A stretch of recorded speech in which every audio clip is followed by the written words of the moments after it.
جی ناظرین السلام علیکم. بہت سی عام خبریں ہیں جن کے بارے میں آپ کو بتانا ہے. سب سے بڑی خبر اور بریکنگ خبر یہ ہے کہ جنرل فیض حمید جنرل باجوہ کے لاڈلے عمران خان کی آنکھ کے تارے ان کے اوپر ایک اور مصیبت آ گئی ہے. ایک اور کیس نکلا ہے اور وہ کیس تو بڑا پرانا ہے، لیکن جب یہ اقتدار میں ہوتے ہیں کسی کی ضرورت ہے کوئی وہ کیس نکال سکے. وہ کیس نکلا ہے اور ایک ہاؤسنگ سوسائٹی کے بارے میں ہے اور بہت خوفناک اس کی ڈیٹیلز ہیں، بہت خوفناک اس کے حقائق ہیں. تو وہ کچھ حقائق آپ کے سامنے پیش کریں گے اور اس کے حوالے سے بات ہوگی. دوسرا، عمران خان کے اوپر بھی مشکلات ختم نہیں ہو رہی. وہ ظاہر ہے ان کو عدالت نے، اسپیشل عدالت نے اجازت دی تھی کہ واٹس ایپ پہ آپ کے بچوں سے بات ہو سکتی ہے، لیکن نہیں ہوئی. تو اڈیالہ جیل کے سپرنٹینڈنٹ کو عدالت نے بلا لیا. انہوں نے کہا بھائی جان کیوں نہیں کی بات اور کیوں نہیں کروائی بات؟ تو انہوں نے کہا جی سر کہ مثلا آپ کا حکم سر آنکھوں پہ، آپ کی بات تو ہم ٹال نہیں سکتے، لیکن یہ جو سیکرٹ ایکٹ کے جو ہوتے ہیں مجرمان، آفیشیل سیکرٹ ایکٹ کے جنہوں نے بدعنوانی کی ہوتی ہے، انہیں پی سی او کی سہولت نہیں ملتی. مثلا وہ جو ہے نا واٹس ایپ وغیرہ، وہ کہانی تو نہیں ہوتی نا جیل میں، تو وہ پی سی او سے فون کرنا پڑتا ہے، اس کی سہولت نہیں ہے. اور کیونکہ وہ ظاہر ہے اگر وہ آفیشیل سیکرٹ ایکٹ کے حوالے سے دنیا میں پتہ نہیں کیا پیغام دے دیں. یہ ملکوں نے اپنے تحفظ کے لیے اس طرح کی پالیسی بنائی ہوتی ہے اور یہ کافی اپنے آپ کو خطرناک مجرموں کے ساتھ یہ رویہ روا رکھا جا سکتا ہے. تو یہ صورتحال آ گئی. تیسری بات انتخابات کے حوالے سے کرنی ہے. الیکشن کمیشن تو بھائی تلا بیٹھا ہے. انہوں نے کہا ہماری تو تیاریاں مکمل ہیں، ہمارے پیپر چھپ گئے، بیلٹ پیپر چھپ گئے، سارا کچھ ہو گیا، بہترین کام ہو گیا ہے، تو بسم اللہ کریں کہ کب کرنے ہیں. تو مجھے یوں لگ رہا ہے کہ بہت سارے لوگوں کی تیاری نہیں ہے. جتنی تیاری الیکشن کمیشن کی ہے، جتنی تیاری مسلم لیگ نون کی ہے.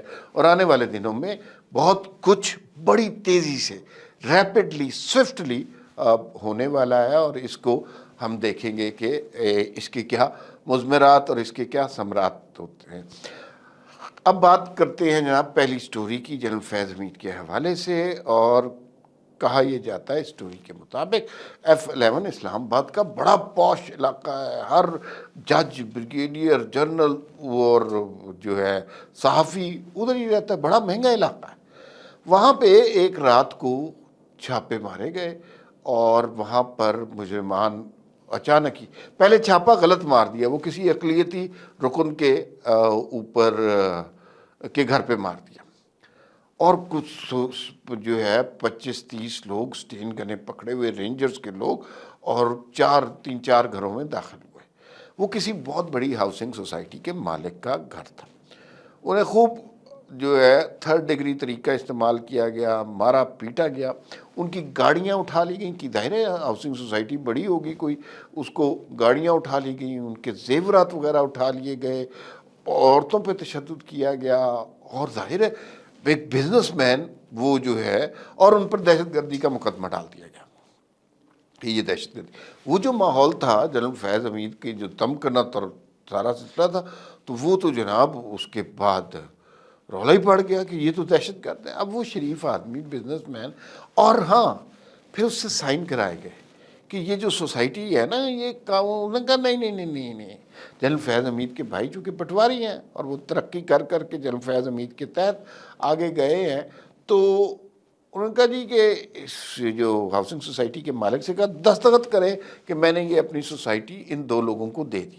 جن 2 لوگوں کو دی ان میں سے ایک کا نام نجف ہے جو کہ فیض حمید کے بھائی ہیں، پٹواری ہیں، نجف حمید، اور دوسری کوئی خاتون معصومہ جو لندن میں مقیم ہے.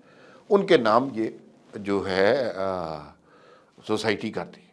اچھا، اب ایک بزنس مین جو پاکستان میں ایک بزنس شروع کر رہا تھا، اس کو پہلے تو وہ مارا پیٹا گیا، گھر سے سامان لیٹ گیا، چوروں ڈاکوؤں والی حرکت کی گئی، پھر اس سے بزنس بھی دھروا لیا گیا، بزنس ختم ہو گیا.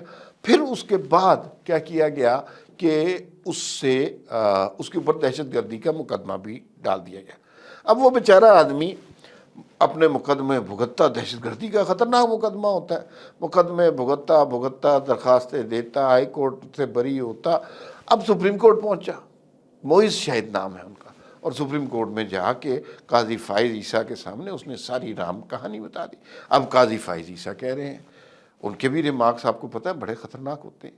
وہ کہتے ہیں کہ بھئی یہ جو ہے بڑی آپ حیران کن انکشافات کر رہے ہیں، بڑی خطرناک باتیں کر رہے ہیں، یہ تو اگر سچ ہیں تو اس کی تحقیقات ہیں۔ یہ چیف جسٹس کہہ رہا ہے، اور چیف جسٹس بھی وہ جس کا نقطہ نظر ہمیں بالکل کلیئر ہے کہ اس نے کیا کرنا ہے، تو اس نے بلا لیا۔ اور یہ جو ہے نا وہ فیض آباد دھرنا کیس، اس کا فیصلہ پتہ نہیں کب ہونا ہے۔ یہ تو فوری طور پہ کچھ ہو سکتا ہے اس کے سلسلے میں، اور تو کیا کرنا ہے، کم از کم فیض حمید کو عدالت میں تو بلائیں نا، اتنی سی جمہوریت تو دکھائیں ہمارے ادارے۔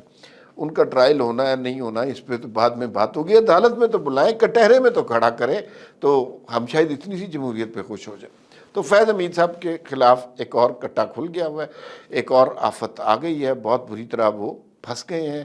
ایک تو فیض آباد دھرنا کیس ان کی جان نہیں چھوڑا، اوپر سے یہ والا کیس آ گیا۔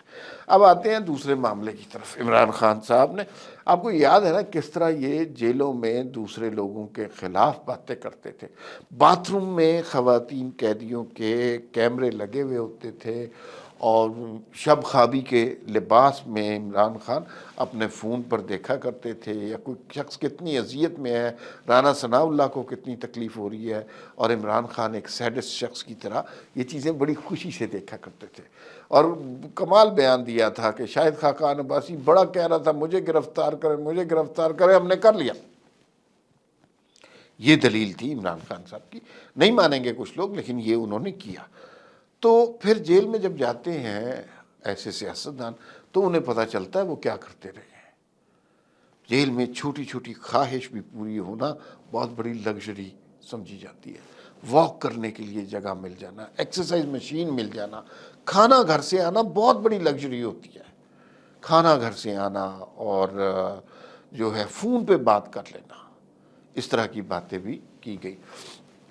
اور جو ہے مریم نواز کے ساتھ جو سلوک روا رکھا گیا، رات کے 12 بجے کمرے میں 10-12 لوگ گھس آتے تھے اور ویڈیوز بنایا کرتے تھے، اور کہتے تھے کہ یہ ہم ویڈیوز لیک کر دیں گے۔ تو وہ دلیر خاتون ہے، اس نے کہا کریں ریلیز ویڈیوز، یہ ہوتی ہے دلیری۔ خیر، اب عمران خان کی خواہش تھی کہ اپنے بیٹوں سے بات کریں، کسی بھی قیدی کی خواہش ہے۔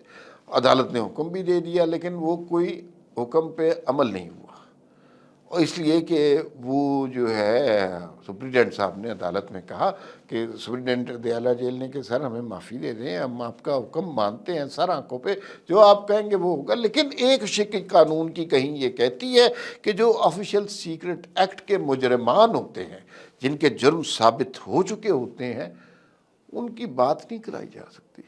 وہ تو پھر پتہ نہیں باہر جا کے کس کو کیا خبر دے دیں، کیا حالات ہوں، تو یہ تو بہت خطرناک بات ہے۔ تو اس لیے لہذا ان کی بات نہیں ہو سکی۔ اب آگے سے عدالت بھی اپنا سارا زور جما کے دیکھ چکی ہے، تو عدالت کو پتہ چل رہا ہے کہ کوئی ایسی چیز نہیں بن رہی۔ تو یہ جو ہے نا صورتحال اب عمران خان کے لیے مشکل بنتی جا رہی ہے۔ اب ہم نے دیکھنا ہے کہ مزید اس معاملے میں کیا ہوگا۔ ہمیں آہستہ آہستہ نظر آ رہا ہے کہ عمران خان کی مشکلات بڑھتی جا رہی۔ کچھ لوگوں نے یہ امید لگائی ہوئی ہے، وہ بھی مت کلیئر کر دوں کہ عمران خان جیسے ہی الیکشن ہوں گے 15 دن بعد عمران خان باہر آ جائیں گے۔ یہ بڑی غلط مت ہے، یہ نہیں ہونے والا۔